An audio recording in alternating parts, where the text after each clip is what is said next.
them in last. Okay. Hmm. All right. So I'll just get started. So we are, so we'll have, this is a second candidate forum for Angeles ExCom. As usual, our format will be 2 minutes for introduction, 2 minutes for questions, and a minute for closing. If there's time, maybe 2 minutes. And so we'll start with Lynn Planback. Okay, let me just, I wanted to get, oh, can you start with someone else and then just do me second? Because I wanted to get my statement up so that I could, okay. Are you timing me now? Oh, Yeah. well, okay, here I go. Okay, I've been a Angeles chapter member for over 3 decades. And I guess I wanted to start at the beginning this time, which is why I got involved in caring about nature in the first place. And I think it came from my parents and going on camping trips. And that's why the outings that they do with the kids from Los Angeles is so important. And it was so wonderful that the chapter gave that wonderful woman an award the last time. But anyway, so, and that's a reason why outings are important too, because it links people to nature and then they have a reason to care. But I've held many positions in the Sierra Club throughout the years. I've been conservation chair to Angeles chapter. I've been on the ExCom off and on for many years. I've served on the state executive committee. I've served on the California Conservation Committee. I've been the Angeles chapter treasurer. And I guess I said I've been conservation chair and also delegate to conservation committee. And my first love is conservation. I got involved with the Sierra Club over losing oaks in Ellesmere Canyon in the early 90s. And at that time, Karen Pearson was around and had restarted our group out here. And we really wanted the Sierra Club involved in that. And so I got involved with the club and just have never stopped since then. And I don't know if there's other things I need to say, except, oh, maybe just a little bit about my background. I owned a small business for many years. It was a recycling business, and I closed it about 6 years ago when the economy didn't work out for it very well anymore. But so I do have business experience and accounting experience that is sometimes helpful on the ExCom. Thank you, Lynn. Next up is just on time, David Hackey. You have 2 minutes for your opening statement. You're muted. You know, I just got on like a minute ago. If you could just give me a minute to sort of settle in. Sure. I would have Sure. Sorry. Okay, Sherry Sisson. Is that how we pronounce it? 2 minutes. Yep. Okay. Thank you. So for the last 10 years, I've walked and led hikes with the Orange County Sierra Club. I'm now the Outings chairman for the Orange County chapter of the Sierra Club. I also volunteer with OC Parks. In walking around Orange County, I'm shocked at how beautiful it was. We moved down here for a job and I thought it was all freeways. And then I started hiking with the Sierra Club about 15 years ago and went, wow, there's a lot of parks here. If I never have the money to leave Orange County, I'll be really happy to grow old here because there's so much stuff to do. So I got involved with the Sierra Club. I hiked with a bunch of people. And as some of the leaders got older and couldn't hike anymore, I became a leader. And I see how this world is faced with global warming and scarce water resources, the rising cost of living. And I find that getting out and walking in wild places in groups is great for our mental health and our physical health. It reminds us of why we need to protect open spaces. The Sierra Club encourages people to hike, teaches us safety, has a leave no trace ethos, and advocates for the love of these open spaces. I belong to the League of Women Voters, the Orange County Native Plant Society, and the Invasive Plant Council. I'm a retired research analyst. When there weren't jobs as an analyst, I handled people's money. So I was the financial person for a small nonprofit in Santa Ana. And It just showed me how important it is to protect open spaces. And what's so cool about the Sierra Club is we provide hikes that are open to all levels. We even do some hikes down here that are geared towards people who need walkers and wheelchairs. There are some flat places we can take. And I didn't see you on my screen. So thank you very much. Thank you, Sherry. Next person up is David Morrow. The floor is yours. Thank you so much for letting me speak. I'm a longtime Sierra Club member. I joined back in the 80s in response to what was going on with the Reagan administration. I was really interested in national politics for years, didn't like get involved with local politics. But after we moved to Santa Clarita back in 2001, I got involved with the local Santa Clarita Valley group. And it's a very active group, still is. I think initially I got involved with tabling at events, trying to get people interested in the Sierra Club. We did some door-to-door campaigning for local candidates. Later, I became an O-rated leader and started leading lots of hikes. Became chair of the group. I chaired it for 11 years, and I stepped down in 2017. And since I've been the Outings leader, the Outings chair for the Santa Clarita group. And I attend the OMC meetings. I don't think I have any particular position with it, but I'm really interested in Outings. And in fact, one of the Outings management committee members asked me to run for ExCom. So it's actually one reason why I'm running, because I think that Outings are really important for the Sierra Club in terms of recruiting members, getting them interested in environmental issues, especially conservation, climate change, and other things. I work as a family physician here in Santa Clarita. I'm an Air Force veteran. And like someone else just said, I believe in the healing power of nature for both physical and mental health. So that's my story briefly. Thanks. Thank you, David. Up next is Marcia Hanscom. The floor is yours. Hi, thanks everybody for joining us today. And I want to thank the Elections Committee for putting this on. This year, I'm celebrating 30 years with the Sierra Club. And, I joined the organization originally for a couple of reasons. I had just read Al Gore's book, Earth in the Balance, and it sort of shook me up. And I said, I've got to do something. I had a public relations and special event business at the time. I certainly didn't think I was going to close my business and start doing this work full time, but I did. And part of why I did was I got involved with the Sierra Club. I'd learned about some threats to this beautiful place, narrow bicycle trail I'd frequented at Huntington Beach's Bolsa Chica wetlands. And so I got involved, and since then have served on the National Board of Directors. I've served at the Angeles chapter level on the political committee, the fundraising committee, the executive committee. At the national level, I've served on National Outings Committee and the National Finance Committee. And at the activist level, I've led Sierra Club campaigns to collaborate to actually have some really successful wins with numerous organizations we've collaborated with to protect 880 acres of wild coast at the Bolsa Chica wetlands, and then 640 acres of coastal habitats at the Bayona wetlands on the Los Angeles coast. And I've received the chapter's highest conservation award, the Weldon Heald Award, for both of those accomplishments, so twice.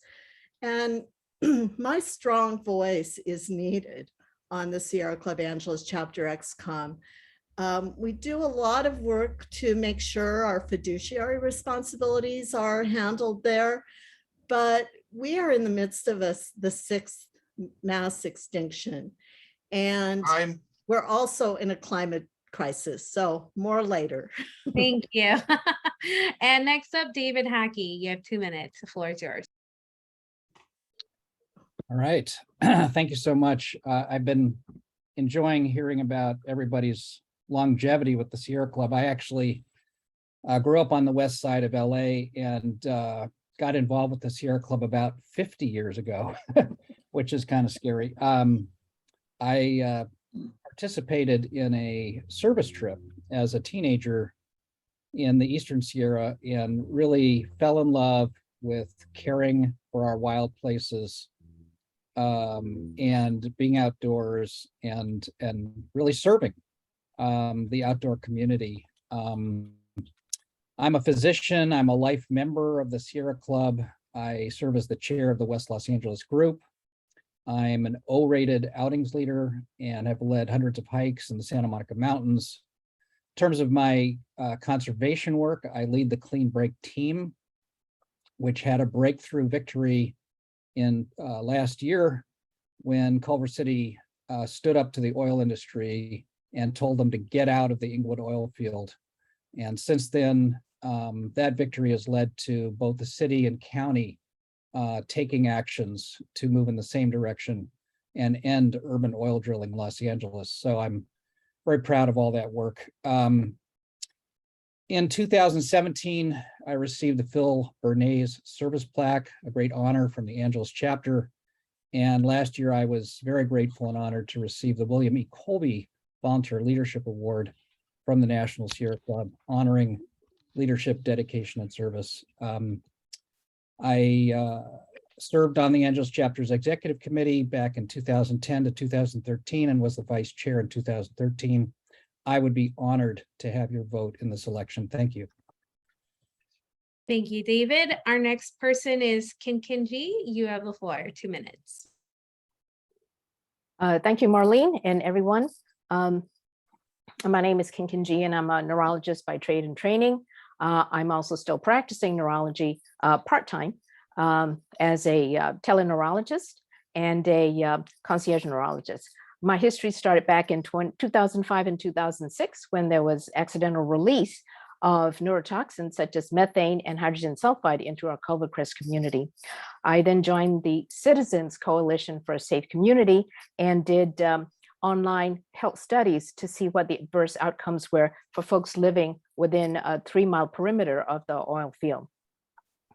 We then sued the county of LA and was able to get a moratorium on oil production from 2008 to 2011. In 2014, I joined the West LA Sierra Club, and recently we were, as David said, we were able to lobby successfully for the phasing out of oil operations in the Inglewood oil field, the largest urban oil field in the United States, in both the Culver City portion and the county portion of the field. In 2018, I graduated from UCLA Extension Sustainability Certificate Program with distinction. In 2019, I was elected to West LA Sierra Club's Group Management Committee until 2021. And during that time, we were able to successfully lobby our county supervisor to phase out oil operations. We are now urgently tasked with mitigating the adverse effects of climate change as we fight wildfires, floods, drought, and hurricanes all around us. You want a climate warrior in your corner with boots on the ground, record, and the knowledge and the know-how to get the job done. Thank you very much for your attention. Thank you, Kinkin. Our next person up is Nancy Barba. 2 minutes, you have the floor. Thank you. Good afternoon, everyone, and good to see most of you again, because not everyone was here last time. So I am an energy efficiency and decarbonization professional. I'm a director for a consulting firm that works for local governments, state agencies, and utilities. I'm also the chair of Culver City Planning Commission. I am with the Sierra Club West LA Group Management Committee. I'm a wife, I'm a mom, and I'm a first-generation Mexican-American woman.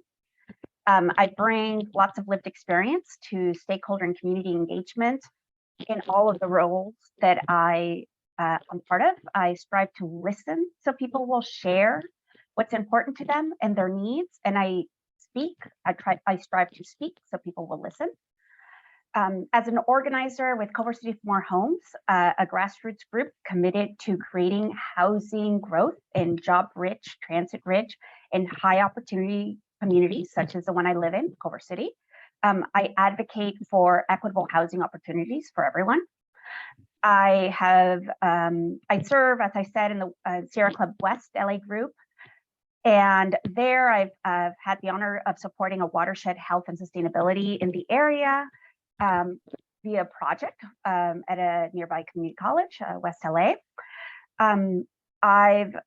In my work, I lead teams to deliver equitable market transformation and regional and statewide decarbonization programs. My strategic funding consulting empowers governments to serve hard to reach and disadvantaged communities.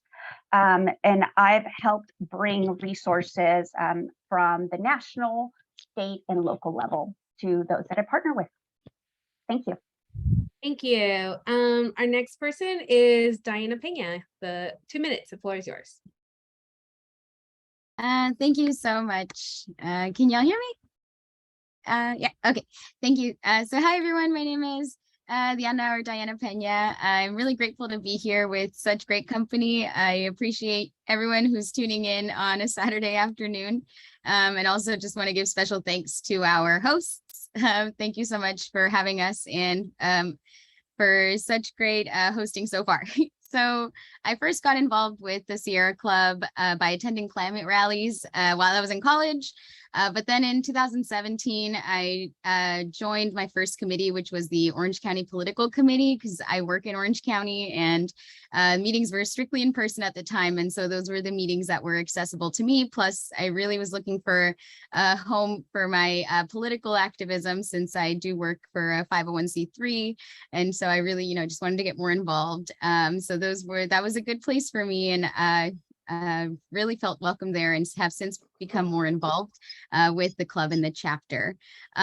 So since then, I've moved back to my hometown of Linwood, which is in Southeast Los Angeles. My parents are here, so I wanted to be closer to them. And so, they moved here in the mid to early 80s from northern and central Mexico. And so I am also first generation Mexican American, and their culture, they grew up with environmental stewardship. And so I am lucky that they passed that on to me at a young age. And so I've been an environmentalist for most of my life and have dedicated my career to hopefully helping others find their place in the environmental movement as well. So I have a lot of experience in project management. And I've now been serving on the ExCom for 2 years and as chapter chair for a year. So I'm really humbled by anyone who is considering a vote for me. And I look forward to our questions. And again, I'm grateful to be here. Thank you, Diana. And our last person is Kobe King. The floor is yours. Well, thank you so much. And I do also want to thank the chapter for holding this forum, and it is good to see everybody again. Some of you are new to me, some of you I've known for quite a long time. I also want to say that one of the things that impressed me about the last forum was the fact that Outings does get a lot of love. And I think that's a good thing, because that's really kind of the purpose of my candidacy as well, because I do believe that Outings are transformational and maybe haven't gotten quite as much attention, both nationally and locally, as Outings should. I do strongly believe that Outings spread the experience of the outdoors, seeing our local mountains and being surprised and amazed at the diversity and beauty of the landscapes, not just in Orange County, but throughout Southern California, is the first step to preserving these special places. In terms of my experience, for 8 years, I helped lead the Sierra Club, the 100 Peaks section, and continue to work on that and on the Lower Peaks Committee. I'm the only 4-time chair of HPS's management committee, and I will continue to advocate for Outings. I also very much believe in the environmental benefits of transit, and it's one of the things that I do professionally. I've become one of LA County's leaders. I'm bringing more transit to our communities and have long participated on the chapter's transportation committee. I'll bring my experience and connections to the chapter's advocacy as well. A couple of people have talked a little bit about their history, and so I want to say that some of my first political activism went back to my UCLA days when I helped found the CalPIRG chapter, and in fact became the first chair of the UCLA chapter of CalPIRG. And so my environmental activism goes back a long way as well. And thank you very much, and look forward to hearing everyone else's comments tonight. Thank you. So our first question, our first person will be Sherry. Our question is explore, enjoy, and protect. How do conservation activities, political endorsements, and campaigning and outings reinforce each other? And how would you help these work together better if elected? And how does it intersect with environmental justice? Sherry, go ahead. You're muted. Do you have that question written down anywhere? It's a very long question.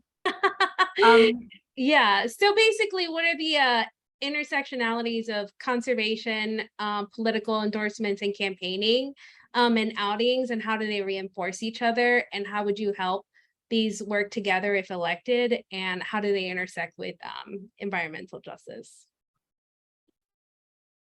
So here in Orange County, we're currently in the process of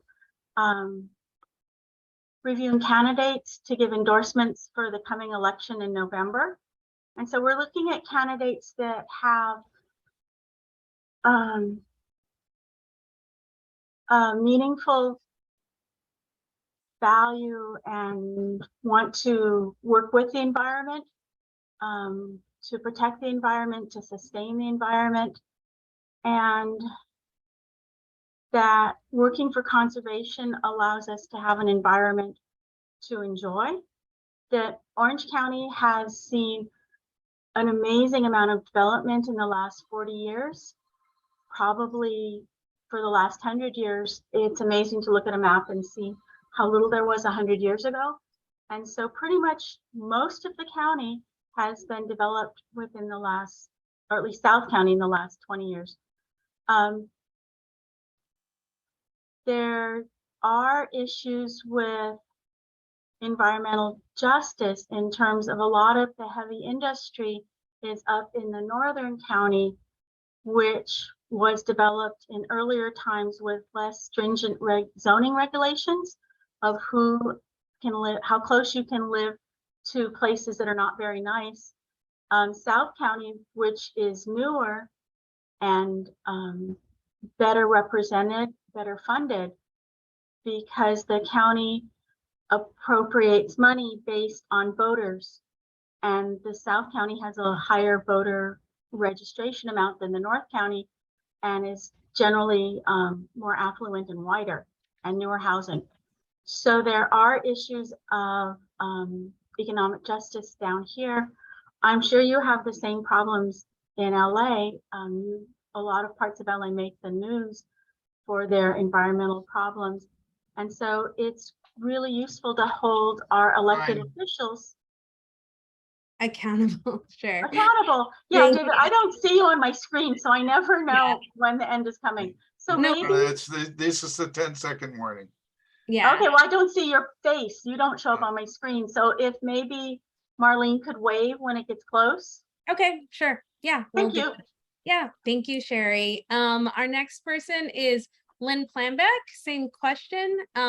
Explore, enjoy, and protect. How do conservation activities, political endorsements, and campaigning and outings reinforce each other? And how would you help these work together better if elected? And how does it intersect with environmental justice? Well, I think unfortunately they don't work very well together right now because they're siloed. And I think that that's one of the problems in the chapter. And for instance, we often have political endorsements where the people that are doing the interviewing are not that familiar with the issues in the area that they're endorsing in. And then that gets to be a problem. And then conservation doesn't really interact with the political committee. I know they were starting to try to do that a little bit, but it would be good if we could have reports from conservation about what the most recent activities and campaigns were. And then and outings often does not coordinate with conservation. I know this personally because I've tried to go on outings and talk about conservation, and they're very often, not always, but often very exercise oriented, and they don't really want to do what they call politics at all, which conservation calls conservation. So we do need to do some interaction, and I think that having a joint meeting between all of the various forums in the chapter would be helpful. Like if we had a meeting of the political and conservation and outings chairs about how we could resolve this issue, because we are supposed to explore and appreciate nature. And then the end result is that I think that we aren't doing as much as we could with environmental justice, although I have to say David Hackey is doing wonderful things with Stand LA and the oil work and stuff, but I do think we could do more. And as I said before, I think one of the best programs we have is our Inspiring Connections Outdoors, which is taking folks to on field trips out of their area. Taking kids. Thank Okay. you, Lynn. Okay, so our next person is Marcia. Explore, enjoy, and protect. How do conservation activities, political endorsements, and campaigning and outings reinforce each other? And how would you help these work together better if elected? And how does it intersect with environmental justice?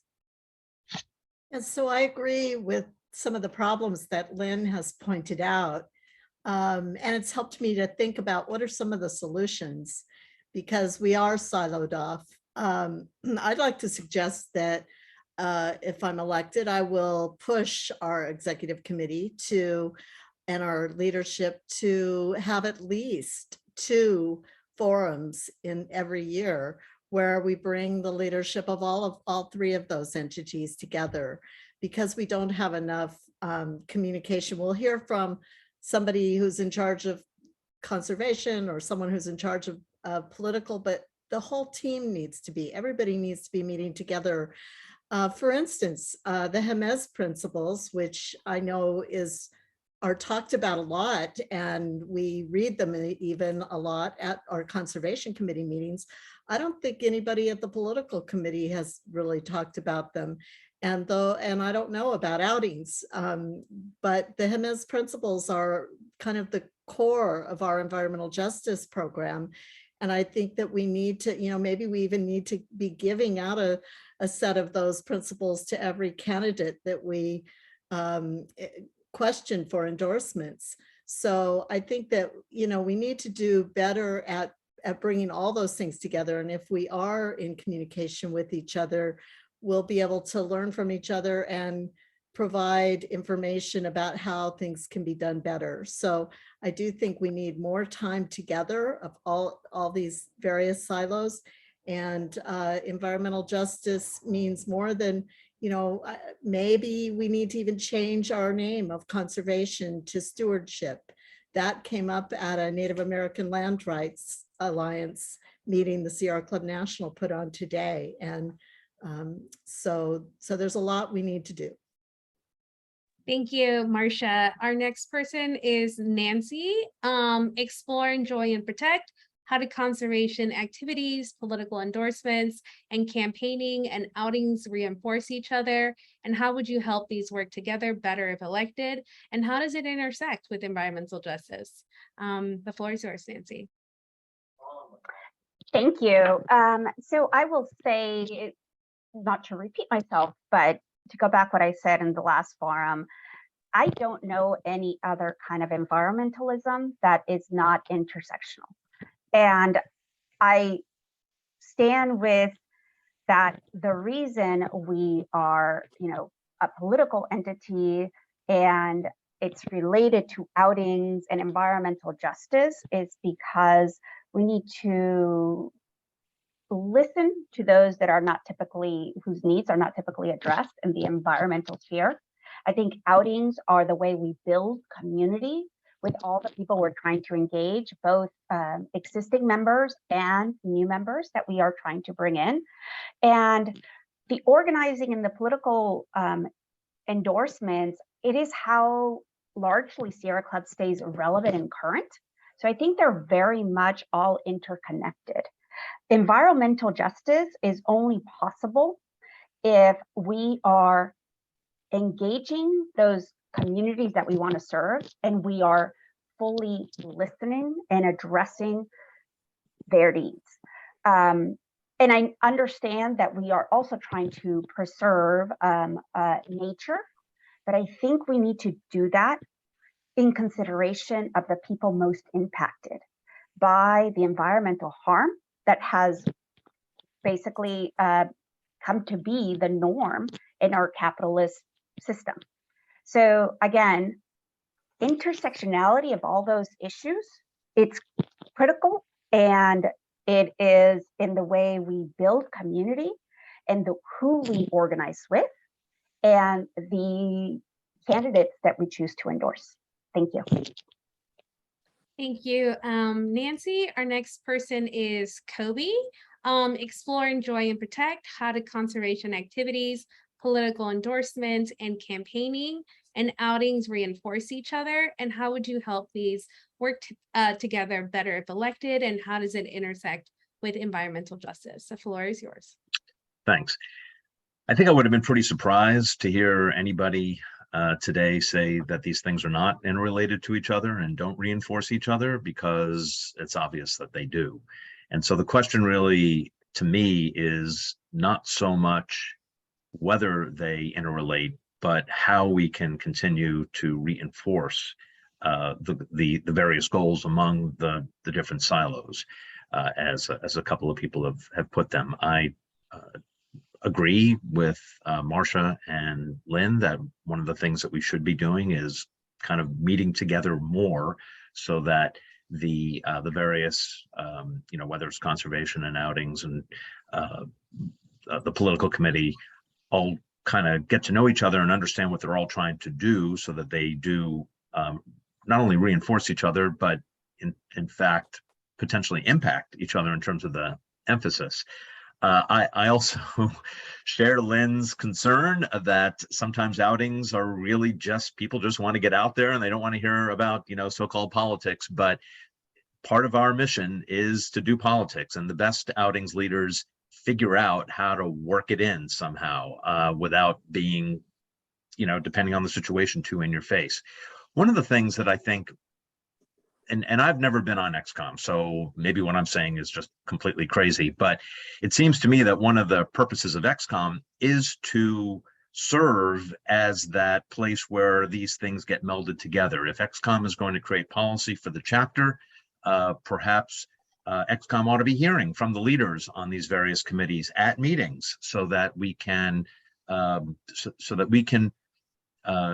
devise and promulgate policies to help all of the leaders of the various committees understand what their role is within, the larger project. Thank you, Kobe. Our next person is David Morrow. Explore, enjoy, and protect how do conservation activities, political endorsements, and campaigning and outings reinforce each other? And how would you help these work together better if elected? And how does it intersect with environmental justice? 2 minutes. Yeah, thanks. I still think that outings are the backbone of the Angeles chapter. And what I would do is kind of what we've done with the Santa Clarita group. Over the years, we've most of us who all serve on the group ExCom have multiple roles. We were hike leaders, we serve on political committees, we interview candidates, we work on conservation issues. And it's easy with a small group. At a chapter level, we just need to make sure we have communication. So if there's a conservation issue that comes up and you need to lead a hike someplace to learn about it, get one of the hike leaders to schedule a hike and go out and look at it. Same with political. We do a lot of hikes with elected leaders locally, our city council members, our county supervisor, our assembly members. They come hike with us, and they talk about issues. And so we do a lot of, kind of cross-pollination between outings and conservation and political. And I think it's been very helpful. And I kind of like bringing a lot of those ideas to the chapter ExCom. Regarding environmental justice, if you identify the problem and you get to work on it, I think that all fits in, and we can get solving these issues. So, that's what I think outings and political activity and conservation work can all fit together. Thanks. Thank you, David. Our next person is Diana Pena. explore, enjoy, and protect. How do conservation activities, political endorsements, and campaigning and outings reinforce each other? And how would you help these work together better if elected? And how does it intersect with environmental justice? Yes, thank you. Great questions. So as a club, we believe that everyone deserves to have access to and live in a safe environment, which also means, explore, enjoy, and protect that safe environment. So we need to ensure that our work is intersectional, but that also means internally and externally. Our work in conservation should be informing the work of our political activism. Our campaign should be community-centered and really community-based. So how can we do that? How can we meet people where they're at? How can we then, be more inviting to our activities, share our missions, and then collaborate. Collaboration is actually one of our core values. So I think those really, if we really lean on those, we can really improve that within the chapter, because it's true, those really do reinforce each other and need to work together. And we hopefully will reinforce from within to get that to be more efficient within the chapter. So again, I think we need those structural resources to make sure that we can do that, to increase these collaborations, to make sure that the spaces are equitable for everyone. So if we're going to have these meetings, we want to make sure that, especially if people have been hesitant in the past and haven't felt that support from chapter leadership, we want to make sure that these spaces are going to be somewhere where they do feel that support and not just, it's something burdensome for them to attend. And so in terms of environmental justice, again, just really being invited, not speaking for our communities, really centering those voices. And a great example, I think, is our phenomenal Environmental and Social Justice Committee and their work on the United to House LA ballot initiative. And so I just wanted to shout that out. And that's a great example of that.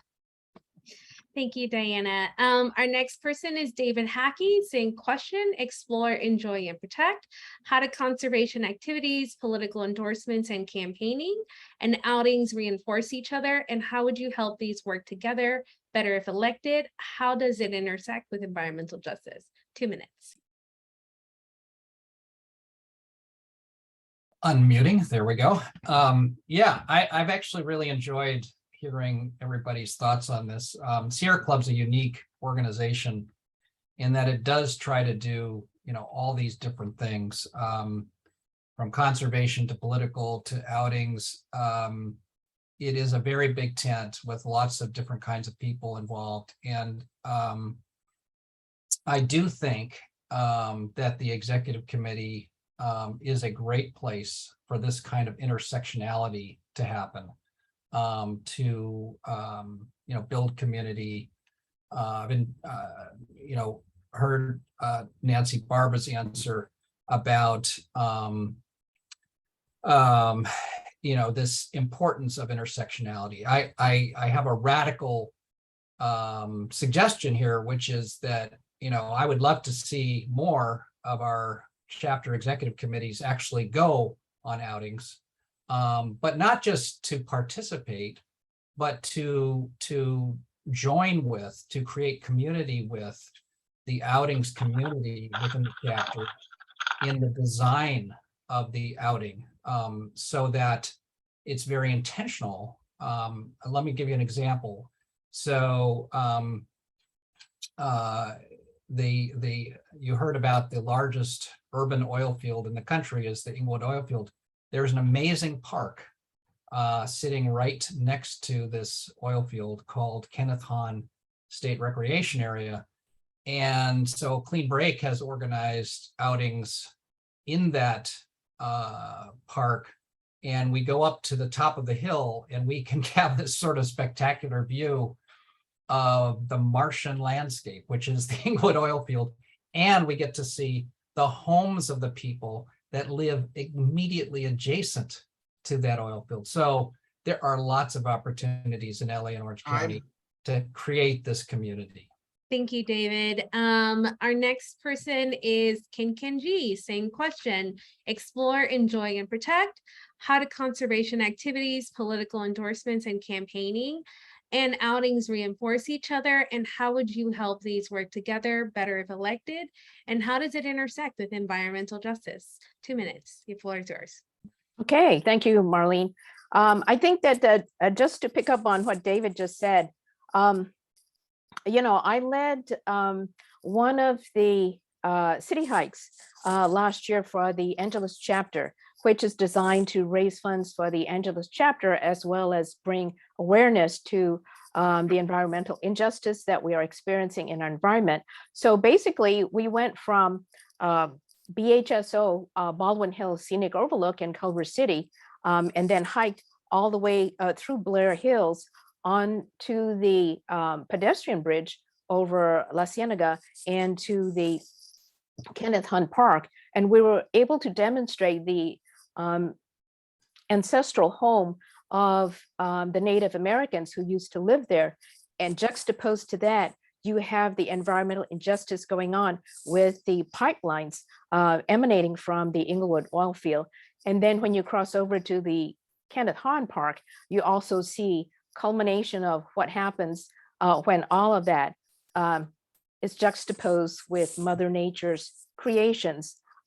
So you get to raise funds for the chapter, you make folks aware of the environmental injustice going on, and by virtue of that path being a part of the park to Playa, you also bring about the healing nature of having a tract that is that you can bike and walk on from the inner city all the way to the ocean that is 9 miles in length. So thank you for allowing me to expound on that beautiful trek. Thank you. Thank you, Ken. Our next question is our second question. Our first person is David Hackey. In 2021, Sierra Club adopted 5 core values: anti-racism, balance, collaboration, justice, and transformation. Please share an example of how any of these values have influenced how you approach your work. Yeah, thank you. That's a really, really important question. I'm so glad that we're having an opportunity to discuss, these core values, and that you've named them. So I'll talk about the justice issue, which is really at the core of what our work has been in terms of our clean break team and the conservation work that we've been doing. I will tell you that environmental justice is the single most powerful force for change. And if we hold this core value and we acknowledge environmental justice as a core value for the Sierra Club, we will be much more effective. I believe that is why Clean Break has been as successful as it has been. What does it mean practically to do that? So you've heard about the Stand LA organization, which the Sierra Club is an ally of. What Stand LA does and why it's been very effective in the LA City work is that it upholds the experience of those people who are in those disadvantaged communities, who are the frontline communities directly exposed to the hazards, the health impacts of urban oil operations. That is an environmental justice issue. And when city leaders are confronted with what they have allowed to happen in our city, they have no choice but to address the problem. I believe that is such an important core for Sierra Club to uphold, to support, and to make sure that it's the center of what we're trying to do. Thank you, David. Our next person is Kobe King, same question. In 2021 of November, Sierra Club adopted 5 core values: anti-racism, balance, collaboration, justice, and transformation. Please share an example of how any of these values has influenced how you approach your work. 2 minutes. Sure.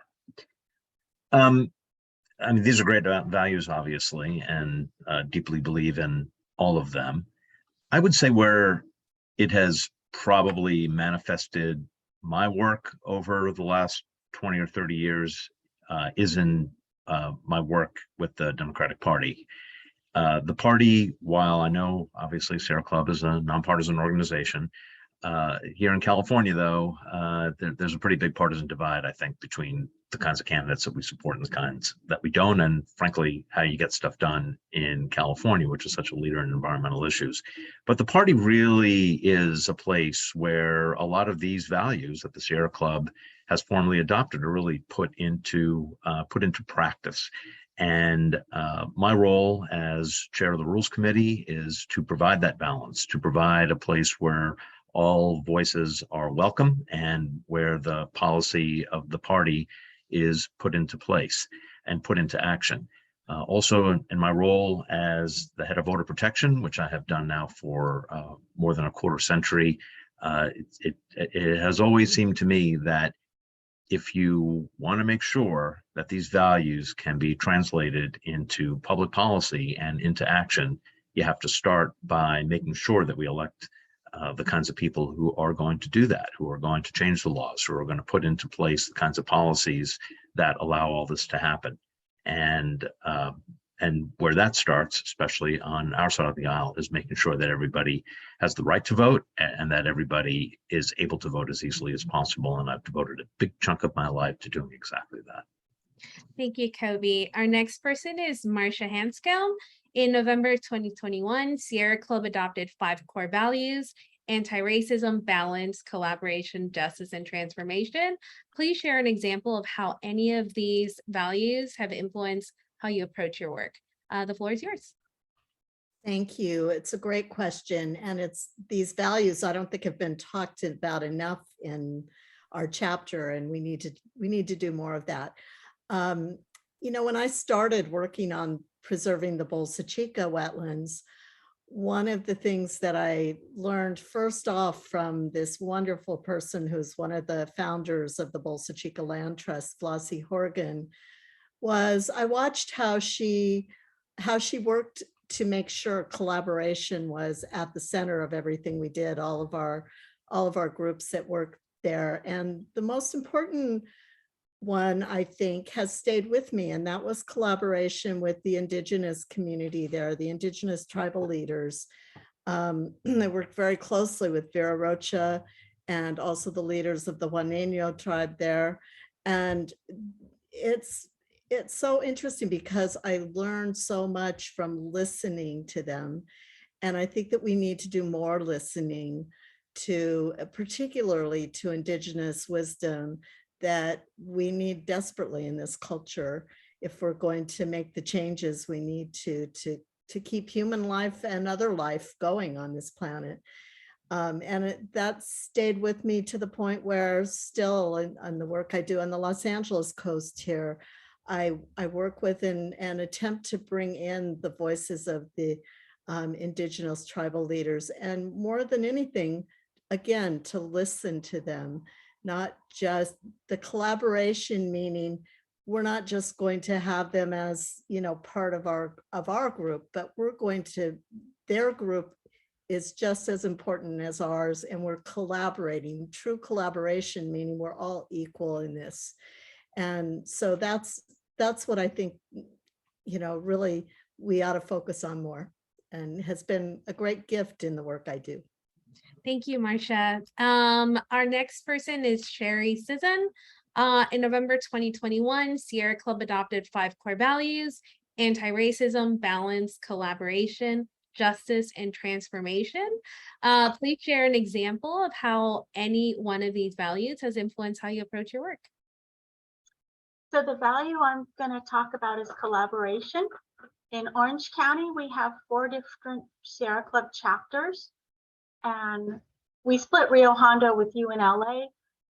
So what we've been doing is between Sierra Sage and Orange County Sierrans and the Orange County Sierra Club, the three groups, we're working together to put our outings on each other's outings on our websites. So the activities are visible to the people in the three different areas. I'm in Orange County, and we actually don't have enough leaders to lead our hikes. So we've been collaborating a lot with Sierra Sage and sometimes with Orange County Sierrans for leaders that we help out on each other's hikes. In the fall, Donna did a really great environmental hike about Bolsa Chica and the desalination plant that was up for vote at that point. She brought in some of the native people who were against the desalination plant. We went on a hike and saw the area and saw the impact of these wildlands by desalination and oil wells. It was a really cool thing, and she had like 75 people show up, so she didn't even have enough leaders. So some of us helped lead that with her to have the right ratio of leaders to participants. So we work together down here in Orange County behind the orange curtain. What's neat is as we've been working together on our hikes, we find out what the different chapters are doing. And so we're starting to collaborate on some of our presentations. So thank you very much. It is great to work together to transform so we know what else we are doing. Thank you, Sherry. Our next person is Lynn. Our question is November 2021, Sierra Club adopted 5 core values: anti-racism, balance, collaboration, justice, and transformation. Please share an example of how any one of these values has influenced how you approach your work. The floor is yours. Well, I would like to say that try to be inclusive of all these values, because you really can't get anything done without making sure that you incorporate all of them into your work. But when I first became involved in the Sierra Club, there was something called the Grassroots Organizing Manual, and I still have a copy of it. And we used different words back then, but it was sort of the same thing. It was, I mean, it wasn't just sort of the same thing, it was the same thing. One of the things they really stressed was something they called linking and leveraging. And that was to go out and figure out who all the groups were that might help your activity. For instance, when I tried to save the Santa Clara River, we looked at all the environmental groups in the area, and we looked at all the faith groups in the area. We looked at the Native Americans, and I mean, we looked them up and we tried to make a coalition with them. We went out and presented our concerns with it and listened to what their concerns were about what was happening with the river and the overpumping and this huge Newhall Ranch project.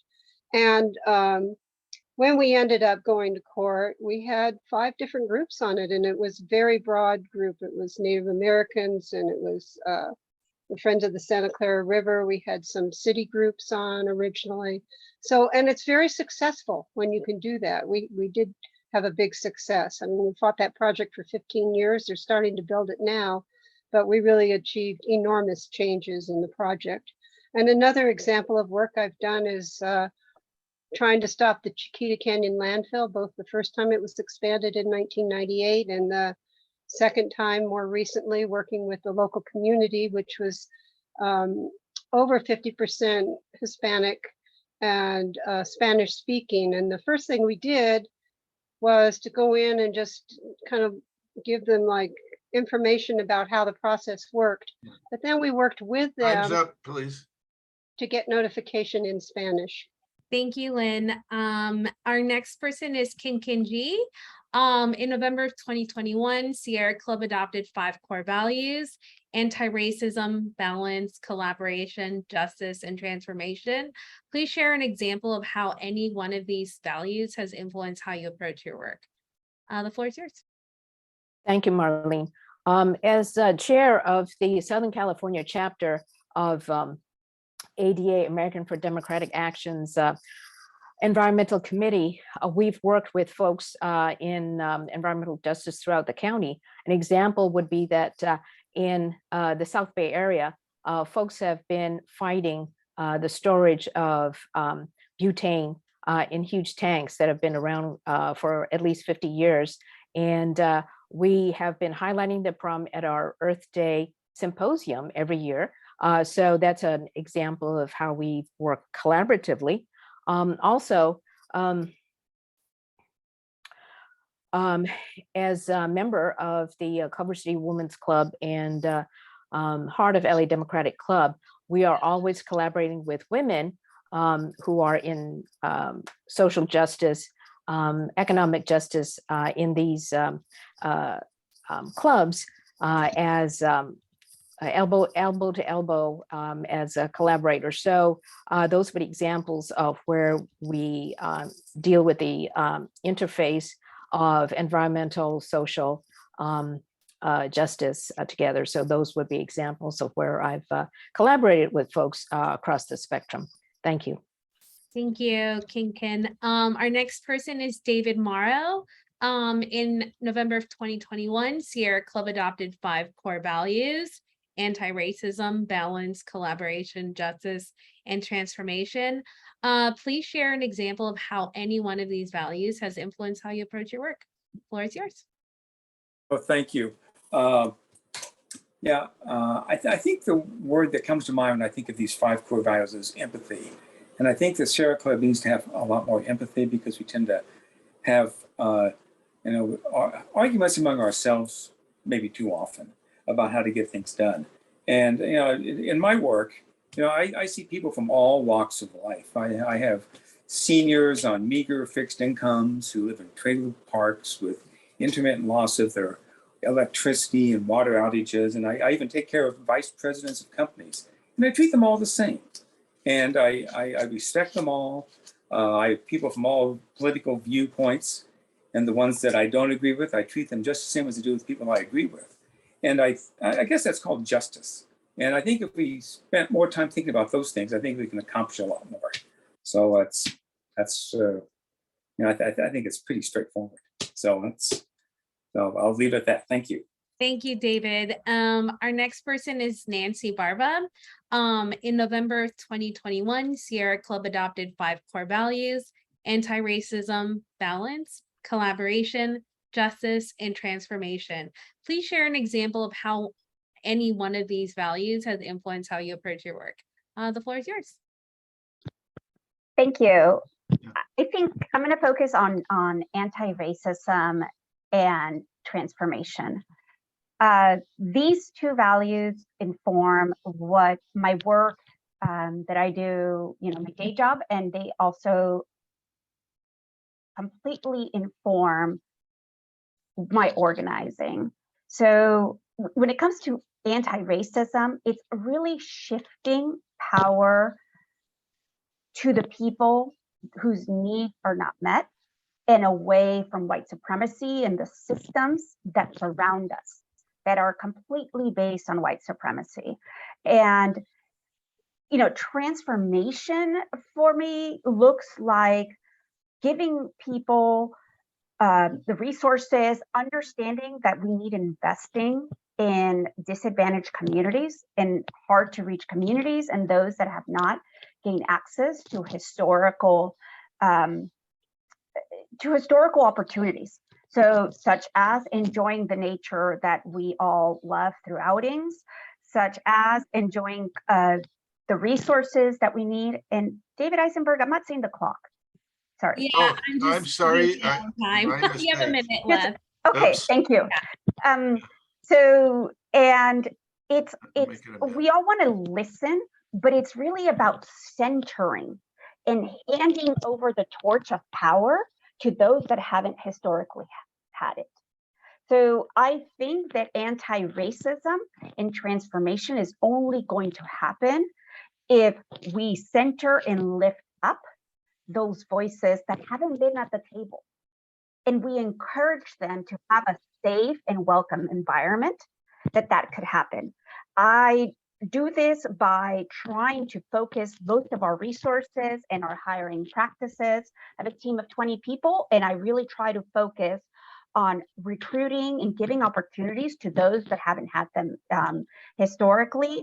In organizing, I'm very much an organizer for a vision of urban environmentalism that centers equity and social justice in our cities.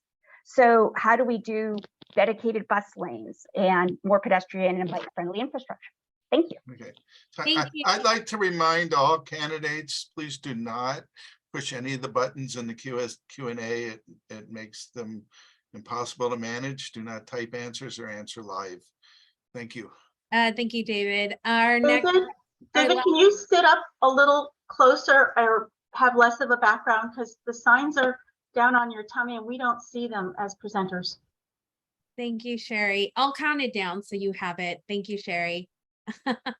Diana Pena, your question, the same question is, in November of 2021, Sierra Club adopted 5 core values: anti-racism, balance, collaboration, justice, and transformation. Please share an example of how any one of these values has influenced how you approach your work. The floor is yours. Yay, our core values. So yeah, I love them. And if I had to choose one, which I do right now, so because I only have 2 minutes, I would choose transformation as one that I've been most inspired by, especially if you go and read the full explanations that we have. If I think we have access to them on Campfire, Campfire Community. But transformation, it really is detailed. And so the way that I've found it applying to me recently is trying to apply a lot of self-awareness, and not just to myself, but also with, as I've been saying, within the club itself, right? Having a lot of self-awareness as to maybe why some of these things haven't been working and how we can actually transform those things. And so part of that is, which is also defined in under transformation, and that's questioning the status quo. And that really for me means divesting those resources, right? Not just listening, but really then divesting of the resources that we do have. And I'm really relieved and inspired about our new structural assessment and resources that are hopefully coming soon from National that will help us to really do this and to help us with this transformation work, because that will really help us with the last part of the transformation definition, which is that solidarity work, to really work collaboratively and as I said, divesting of those resources to make sure that we are not reinforcing those systems of oppression that have been reinforced in our societies. And I really believe that if we lean on all of these core values and work on them intersectionally, that we can achieve this, that we can achieve our mission and really reinforce our people power here at the chapter. Thank you, Diana. Our last question is, first person is David Hackey. Leadership also involves knowing when to make space or take space. How do you make space for others to lead and grow? 2 minutes. Unmuting. Okay, great. Thank you for choosing me as the lead off on this one. Yes. Leadership is about knowing when to make space and how to make space for others to lead and to grow. I think this is the core, of leadership.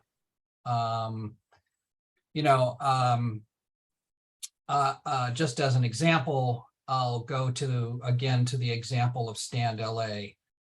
In this case, Sierra Club is collaborating with an organization that is lifting up frontline disadvantaged community voices. And in this case, Sierra Club is in a support role, right? We make space for those folks who have the strongest voice, and we support them. We allow them to lead. We allow them to grow. And when we do that, we accomplish much more effectively what we all want to achieve. So that's a really good example, but we need to do that within the Sierra Club as well. We need to respect one another. Respecting means giving each other space, giving each other the time they need to, make sure their voice is being heard. So leadership means listening. Leadership means creating space, encouraging others, lifting up others. And that's the kind of leadership that I would like to bring to the executive committee and to the chapter. Thank you. Thank you, David. Our next person is Diana Pena. Leadership also involves knowing when to make space or take space. How do you make space for others to lead and grow? The floor is yours. Thank you. I think my work specifically on this has been mostly focused in the Equity Advisory Committee. So I have been a member of that since it was put together, I believe in June of 2020. And that is where I have found the safest space within the chapter. And I always say within that group that I would really love for that to permeate the rest of our work, where we all feel like we can just be safe to express ourselves, and especially with these issues that are sometimes really difficult to talk about for a lot of us. So I think for me, I really could do better about really setting that example as a leader, because I know I do maybe struggle with that, making space for myself, for my voice, but I am committed to continue to work on that and to bring that more into the chapter to be a better example of that myself. Thank you, Diana. Our next person is Kobe King. Leadership also involves knowing when to make space or take space. How do you make space for others to lead and grow? The floor is yours. Thank you. I think throughout my life and life of activism and participation in the various organizations that I've been in, I've tended to gravitate toward leadership positions. But one of the things that I've always understood from the very beginning is that the primary responsibility of leadership is to develop new leadership. If you can't bring behind you people, or bring up to you the people who are going to carry on the goals of the organization, then all the work that you've done is really for naught.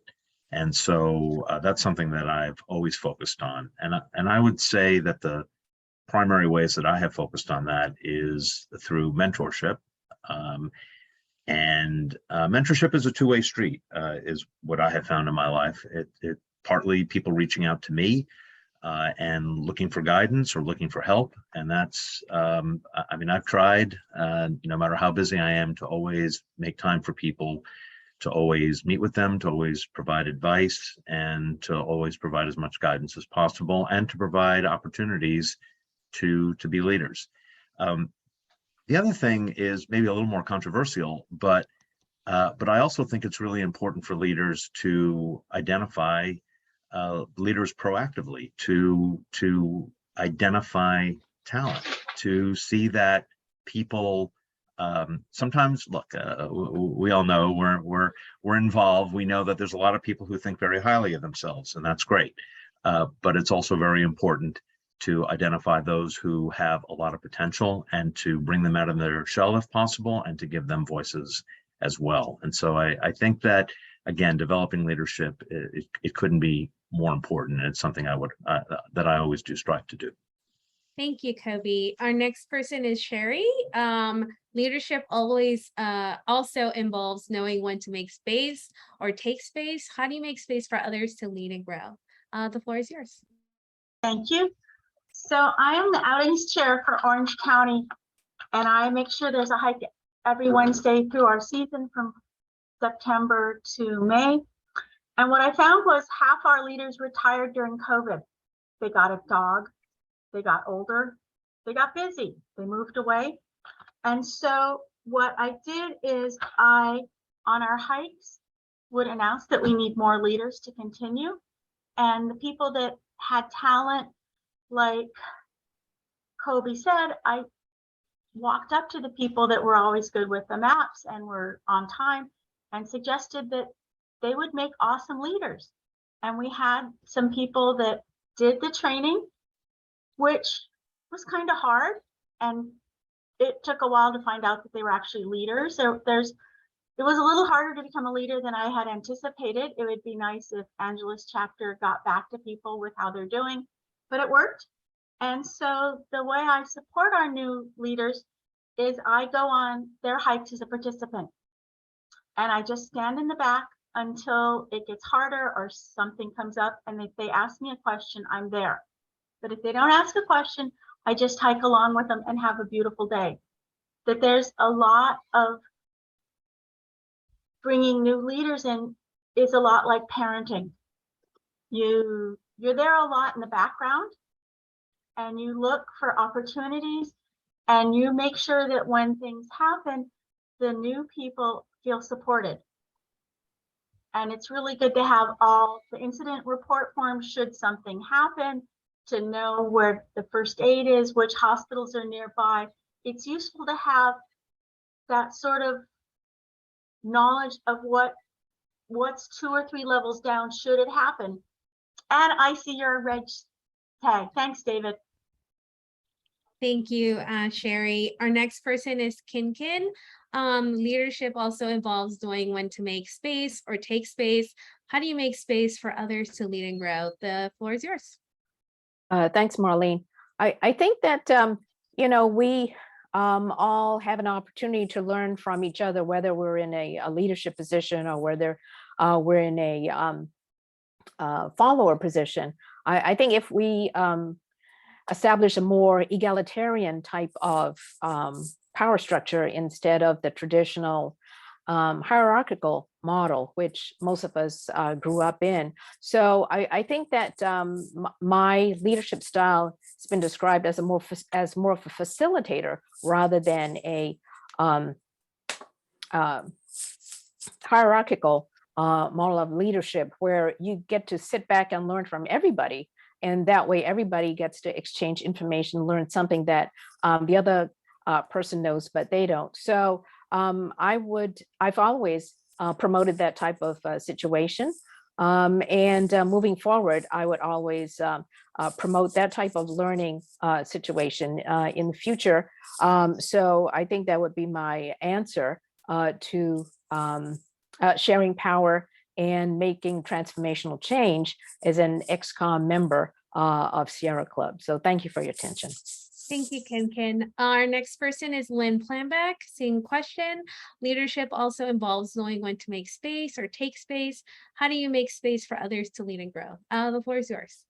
Well, one of the people that I have really admired out here in Santa Clarita is Karen Pearson, who has since left us. And she had an incredible knack, which I have tried to emulate. When something needed to be done, she was able to look at people and say, gee, they would probably be really good at doing that.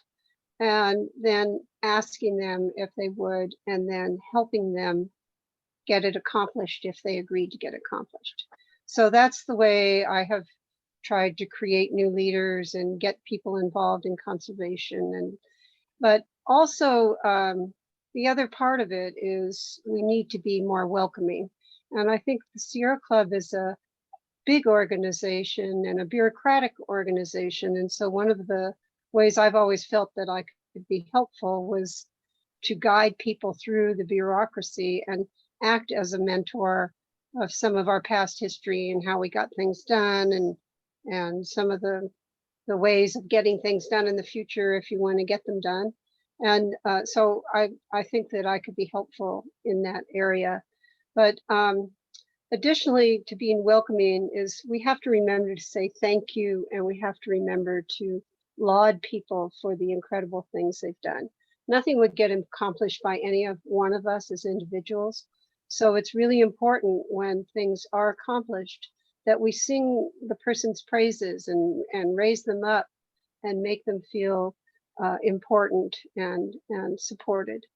So, and I think that's all the things that are important to, I mean, those are most of the things that are important to creating leadership.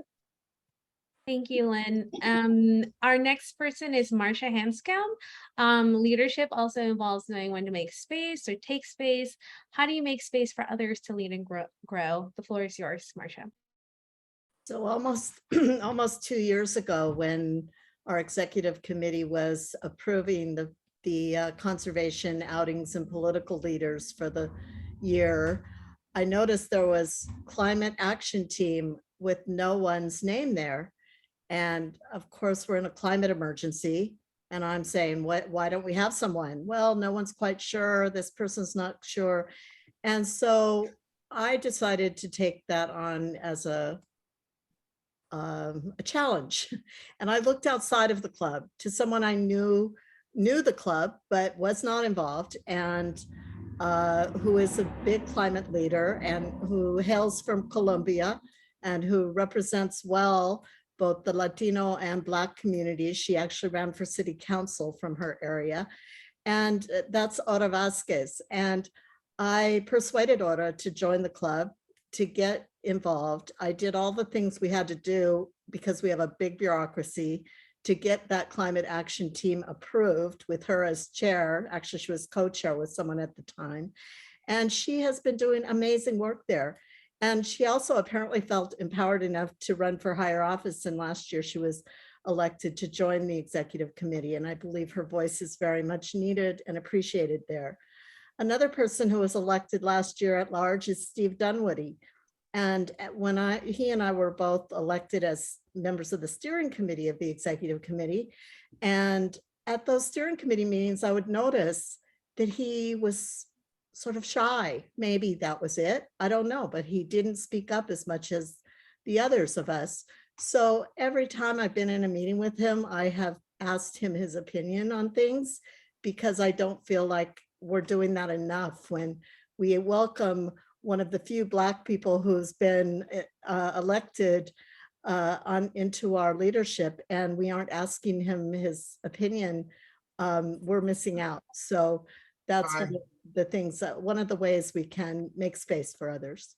Thank you, Marcia. Our next person is Nancy Barba, saying, question, leadership also involves knowing when to make space or take space. How do you make space for others to lead and grow? The floor is yours.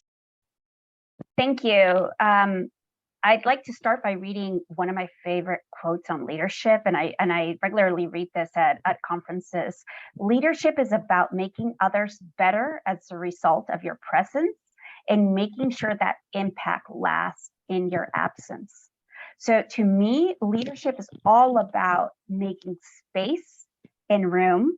And for those of us that really want to focus on anti-racism and equity, transformation, and justice, I think it's critical that we understand that people and voices from marginalized communities are not used to taking up space and being heard. So making a seat at the table and then giving them the table, and letting youth leaders and youth organizers do what they do amazingly well. One of the ways I have been fortunate enough to do is there's currently a Vote 16 ballot measure in my city, and it's about giving those that are 16 years old the ability to vote in local elections. I think it is really important, and all things considered, that our youth is going to be most impacted by the climate crisis that we have, that we elevate their voices and amplify them. Talk to people that are under 20, and it's not, people feel like I'm not going to have the ability to live where I currently live because things are so expensive. I will not have the stable climate that previous generations got to enjoy. I may never be able to have children because of the nature and earth that they're inheriting. So I think it is about inviting people to the table and giving them access to the table. I'll leave it at that. Thank you. Thank you, Nancy. Our last person is David Morrow. Leadership also involves knowing when to make space or take space. How do you make space for others to lead and grow? The floor is yours, 2 minutes. Thank you. Yeah, I've been on many committees over the years, both at work and in volunteer organizations, and I've led some of those committees. I think, first of all, you need to come in with good ideas. But then again, I never thought that I was the smartest person in the room. I don't think I ever was. So I was a good listener. And I think other people have mentioned this too. You have to be a good listener. You have to take other people's ideas. You have to identify people that have potential, and be a good mentor, like someone else said, and stay positive. And I think if we follow these things, I think we can make space for others to bring up their ideas and maybe take over a position of leadership. So it's that's what I've done over the years, and always ask for feedback on how you're doing. Sometimes we get involved and we don't think much about, am I doing a good job? I need to get some feedback, and it's good to give feedback to others. So I think just good communication that way. So those are my ideas. Thanks. Thank you, David. Our following is our closing statements, 1 minute per person. Diana Pena, you're up. Oh, just thank you again, everyone, for being here and asking such great questions. I really am, again, honored to be running and grateful for anyone who is considering a vote for me.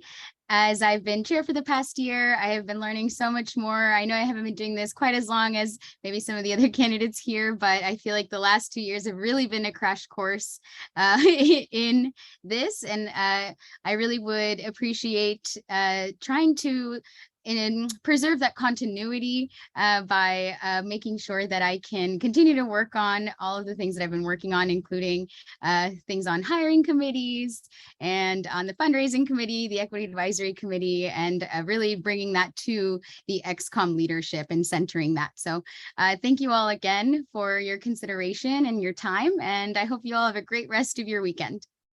Thank you. The next person is Lynn Planback, 1 minute closing. Well, I just wanted to mention some of the things that I forgot to say in my opening statement because I got a little discombobulated there. Just that I'd received Sierra Club awards for my work on the Santa Clara River and chapter awards for my conservation work. And I was proud to be forming the Wildlands Urban Wildfire Committee this last year and working with folks on wildfire issues.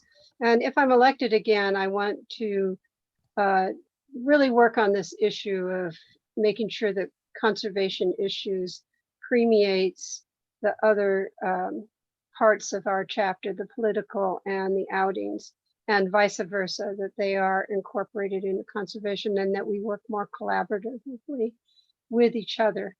And I hope that folks will vote for me. Thank you. Thank you, Lynn. Our next person is Sherry Sisson. 1 minute closing. The floor is yours. The timer, David. Thank you. So 20% of the members of this group are in Orange County. And if I'm elected, I will work with the 3 websites for Orange County so that the members see what's going on at the executive committee. I look at our mission statement to explore, enjoy, and protect the wild places of the earth. And I think the Sierra Club does that. Thank you very much for the opportunity. I also, you said I have 30 seconds, wrong flag. 30, sorry. Thank you. That I won an award from the Sierra Club in 2019, which was fun. I won an award from OC Parks for working in 2019 and for 2021 as being an outstanding volunteer in Orange County. It's really pretty down here. You guys should come down and visit. Thank you. Thank you, Sherry. Our next person is Kobe King. 1 minute closing statement. The floor is yours. Thank you. And thanks again for hosting this. And thanks for everybody who attended. If elected, I will focus on a few things in my role on the ExCom. I will work to make outings easier, provide more support for outings, and try to integrate outings more into the other goals of the Sierra Club. At the same time, there are issues that are important to me: conservation, transportation, housing, all of those things, I think, which are key to doing what I really think the Sierra Club is all about at the end of the day, and that is protecting the earth and doing so in an equitable manner. And that's what I will be devoting my time to. So thank you. Thank you. Our next person is Kim Kenji. Closing statement. 1 minute. Floor is yours. Thank you. As a physician scientist, you can count on me to make data-driven decisions with input from the grassroots in moving our conversation forward. Because I'm a member of the Heart of LA Democratic Club and Culver City Women's Club, I'll be sure to bring more women and women of color to join the Sierra Club of the future. I'm also the chair of the Environment Committee for the Southern California chapter of the Americans for Democratic Action. So you can also count on me to bring more progressives to the Sierra Club who are movers and shakers in their own right. I would be honored to receive your vote, and I hope I can count on your vote during this voting season that is upon us. Thank you very much for your attention. Thank you, Ken. Marcia Hanscom, 1 minute closing statement. The floor is yours. So we are in a climate emergency, and we are in the midst of what many scientists say is the 6th mass extinction. These are matters of urgency. So I just want to say my strong voice is needed on the Sierra Club's Angeles chapter ExCom in implementing a positive, bold vision for protection of our precious Mother Earth.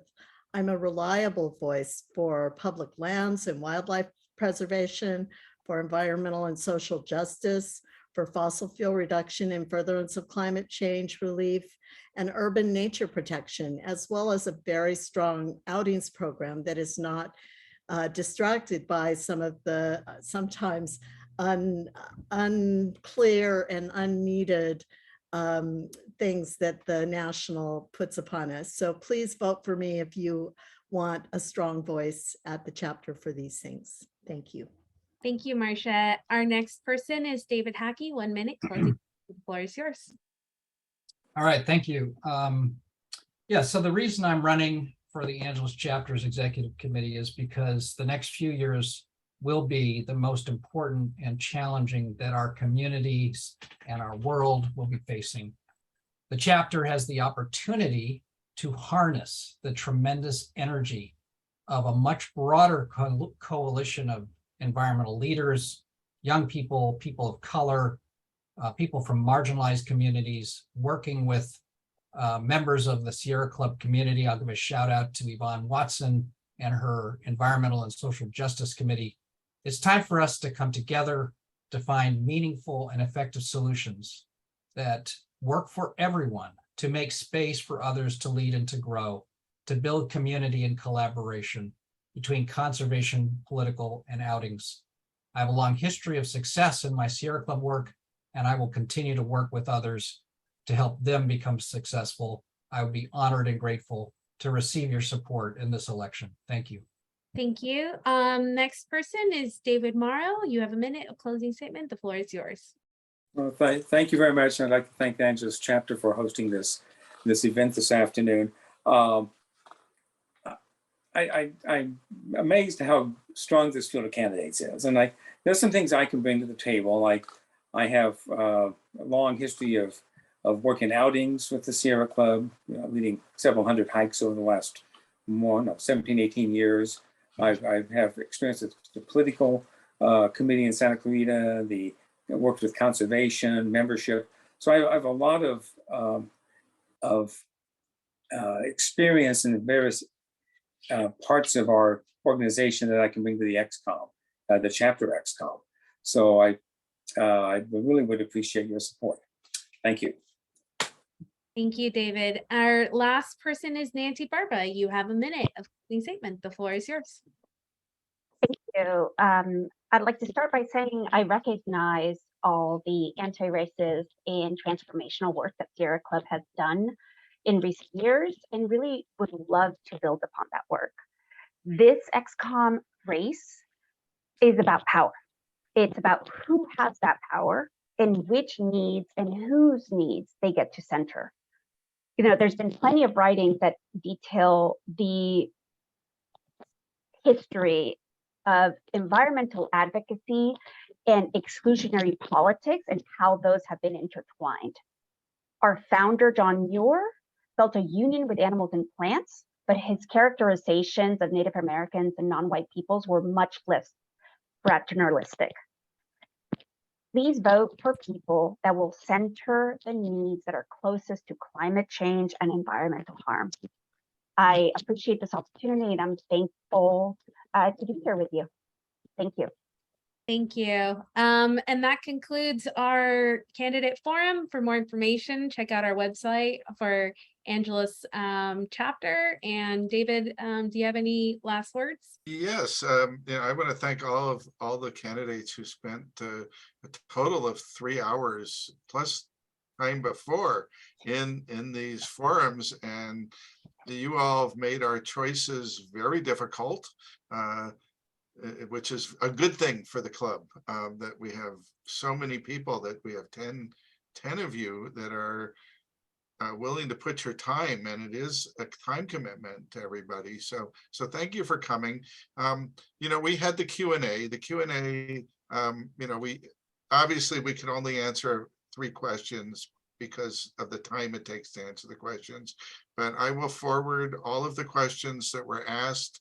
We'll go to all the candidates so they can see what they are. And we did that with the last forum, and I will compile all of these and give them to the chapter ExCom, so that the current ExCom members can see what all of your concerns are. And I really, you know, I would love to hear answers for all these questions that are in the Q&A, and we just don't have time to do that. We would be here till midnight and still talking. So thank you all for coming, and the recording will be on the chapter website. With the recording from the previous session is already up there. It should be up there sometime Monday or Tuesday, which is the start of the election. And please vote and tell all your friends to vote. The snail mail ballots there's just a few of them. Almost everybody is voting electronically. The electronic ballots, I believe, are coming Monday.